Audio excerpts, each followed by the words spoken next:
Ini ada sebuah berita dengan judul Mahfud MD ungkap Panji Gumilang punya 256 rekening mencurigakan. Wow, ini 256 rekening ya. Tidak lazim seorang punya rekening sebanyak itu. Company-company yang besar saja di Republik ini, baik swasta maupun BUMN, tidak punya rekening sebanyak itu.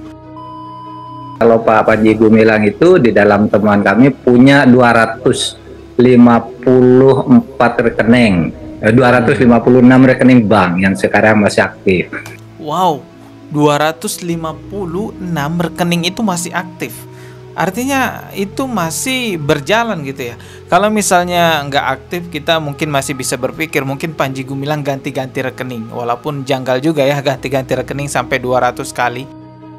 Assalamualaikum warahmatullahi wabarakatuh. Semakin terbongkar misteri di balik Al Zaitun dan Panji Gumilang. Kalau sudah sejauh ini terbongkar penyimpangan-penyimpangan Panji Gumilang tetapi masih belum bisa juga diproses hukum, ya berarti negara kita sedang tidak baik-baik saja. Ini ada sebuah berita dengan judul Mahfud MD ungkap Panji Gumilang punya 256 rekening mencurigakan. Wow, ini 256 rekening ya. Aliran uang dipertanyakan. Ya jelas ya, kita mempertanyakan ada apa dengan 256 rekening ini, kenapa sampai sebanyak itu.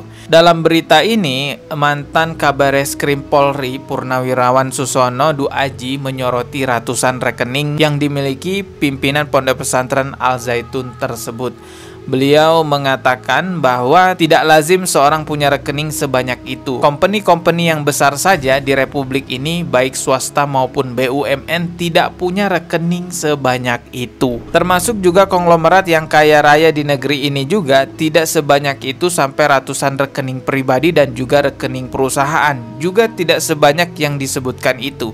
Itu sudah tidak wajar tandasnya. Berarti di Al Zaitun ini bukan cuma akidahnya, bukan cuma persoalan agamanya yang tidak lazim, tetapi aliran dananya juga dipertanyakan. Berdasarkan berita yang tadi kita baca, perusahaan-perusahaan besar di Indonesia, baik itu BUMN maupun swasta, tidak memiliki rekening sebanyak itu. Bahkan konglomerat-konglomerat yang ada di negara kita pun juga tidak memiliki rekening sampai ratusan. Panji Gumilang sendiri punya rekening sebanyak itu. Benarkah Panji Gumilang lebih kaya daripada konglomerat-konglomerat di negara kita? Lebih kaya dari perusahaan yang besar di negara kita, BUMN maupun swasta? Dari mana duitnya? Dari mana duitnya? Yang benar pertanyaannya itu bukan dari mana duitnya, tapi dari mana rekeningnya gitu ya. Tapi informasi ini kan kita dapatkan dari Pak Mahfud MD ya. Jadi beredar luas di sosial media awalnya ya dari ungkapan Pak Mahfud MD. Coba kita dengarkan ini ya. Kalau Pak Panji Gumilang itu di dalam temuan kami punya 254 rekening, 256 rekening bank yang sekarang masih aktif. Wow, 256 rekening itu masih aktif. Artinya itu masih berjalan gitu ya. Kalau misalnya nggak aktif, kita mungkin masih bisa berpikir mungkin Panji Gumilang ganti-ganti rekening. Walaupun janggal juga ya ganti-ganti rekening sampai 200 kali. Nah ini lebih janggal lagi, aktif rekeningnya dipergunakan untuk apa sebanyak 200 itu ya.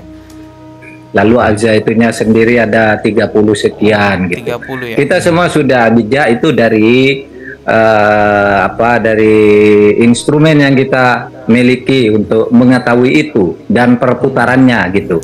Tetapi kepada para santri, wali santri, jangan khawatir, pemerintah tidak akan menelantarkan. Betul.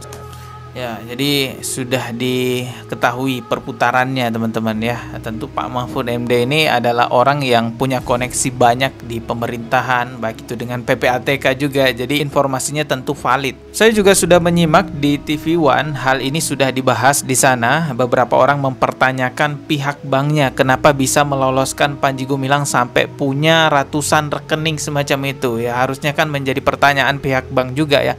Ini sebuah kejanggalan. Coba kita simak nih. Pihak banknya bekerja sama kah? Dan juga bagaimana, ada kesulitan nggak untuk menelusuri rekening ini? Arahnya kemana ataupun juga uang ini untuk siapa? Ya, jadi Mbak Putri, ketika diungkapkan ada 256 rekening, ya, maka yang bisa kita ambil kesimpulan adalah berarti ada pihak yang sudah mengkoleksi data-datanya. rekeningnya mana saja. Dan kalau kemarin di-spill oleh Prof. Mahfud kan berarti tentu yang ada kaitannya dengan Menko Polhukam ya. Pasti kalau berkaitan dengan transaksi keuangan ya PPATK gitu kan, sehingga mereka dengan mudah menemukan 256 rekening. Itu yang pertama. Kemudian yang kedua, kok bisa punya 256 rekening plus 30 yayasan ya? Ini yang harus ditelusuri gitu. Bank ya sebagai pihak yang wajib lapor gitu kan. Nah, harusnya pihak bank juga mencurigai hal ini, dan pihak bank lah yang wajib lapor ketika melihat ada seseorang yang mencurigakan. Tetapi ya gak tahu juga ya apakah ada hal di balik itu, ya entahlah ya. Kita simak lagi coba videonya. Harusnya sudah mampu mendeteksi nih ada yang seperti ini. Betul. Dan kalau kita lihat PPATK berhasil disampaikan bahwa ada 256 rekening gitu ya. Artinya kan pihak bank ini bagaimana mereka melakukan prudennya gitu ya. Nah, pengalaman saya misalnya terkait dengan rekening ya, itu dalam suatu kasus korupsi, bagaimana seorang kepala daerah punya hubungan dekat dengan pihak bank yang ada di wilayahnya, sehingga dipanggil, kemudian dia menyuruh orang untuk membuka rekening dengan pihak bank tersebut gitu ya, yang kemudian akhirnya rekening dan buku tabungan atas nama orang suruhan bupatinya, tetapi memegang adalah bupatinya untuk digunakan untuk transaksi korupsinya seperti itu. Nah, ini yang harus ditelusuri oleh bank-bank itu gitu ya, bahwa mereka harus melakukan direktur kepatuhannya harus menelisik di mana saja. Ya, memang betul ya. Ketika kita buka rekening di bank, itu akan dipertanyakan kalau kita sudah punya rekening sebelumnya. Lah Panji Gumilang bisa sampai 200. Oh, eksklusif banget ini ya. Teman-teman bisa perhatikan fenomena banyaknya muncul aliran sesat di Indonesia nggak jauh-jauh dari dua hal, yaitu kalau nggak masalah uang, pasti masalah pencabulan.